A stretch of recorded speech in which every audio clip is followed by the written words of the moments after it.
ఆకాశం ఎందుకో పచ్చబడ్డది, ఆ నడుమ బొట్టేమో ఎర్రబడ్డది.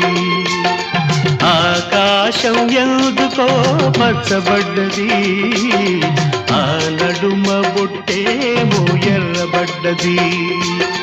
వీచే గాలుల తాకిడి, సాగే గువ్వల అలజడి, రమ్మని పిలిచే పైబడి.